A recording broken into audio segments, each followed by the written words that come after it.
बावळटच वाटतारती मी त्याला. बावळट बुद्धीचा म्हणजे बाबू आहे मावा नवरा. मै शायनी सासू दर रविवारी हटकून लय मोठं पाहुणे बोलविती.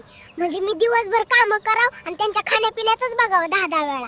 काही सुंदर मुलींना दिमाग नसतो आणि दिमाग असलेल्या काही मुली सुंदर नसतात आणि मुलांना दिमाग नसलेल्या मुलीच पाहिजे असतात. मला पाहायला आला होता तर वाटलं रुबाबदार वाघ आहे यानं.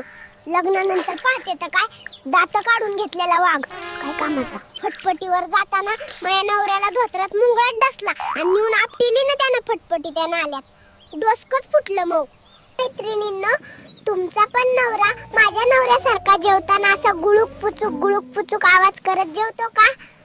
सकाळी गर्दी नसती म्हणून ह्या टवळीला इस्कुटी शिकवित होतो. समोर डुक्कर आलं आणि आपटिली नाही ना इस्कुटी त्या नाल्यात.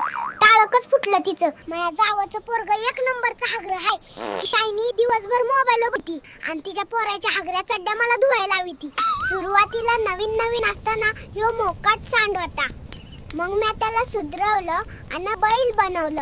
नवऱ्याकडून एखादी चूक झाली तर काय करता? डोळे मोठे करते आणि तो बेशुद्ध पडतो. मग दिवसातनं 10-12 वेळा तरी पडतो तो बेशुद्ध. तुम्ही बायका एवढं नखरे का दाखवता?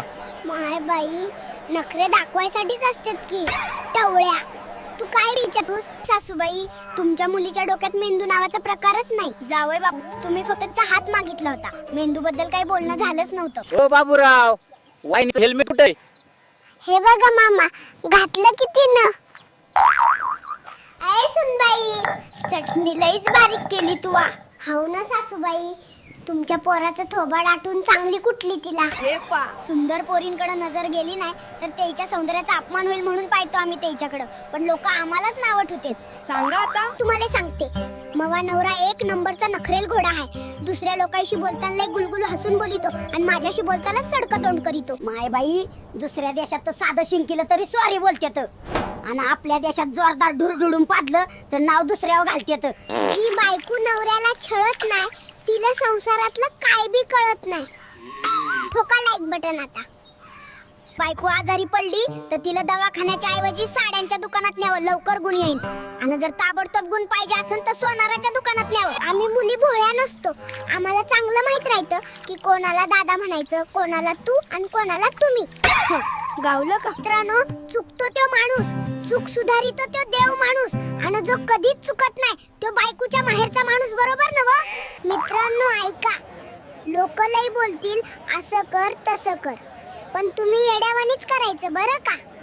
जरा ऐका गंमत कशी आहे. जे पोरं चांगल्या स्वभावाचे असतात त्याचं थोबाड आणि नशीब दोन्ही बी लई खराब असतं बघा. बरोबर ना? चायला काय जमाना आला.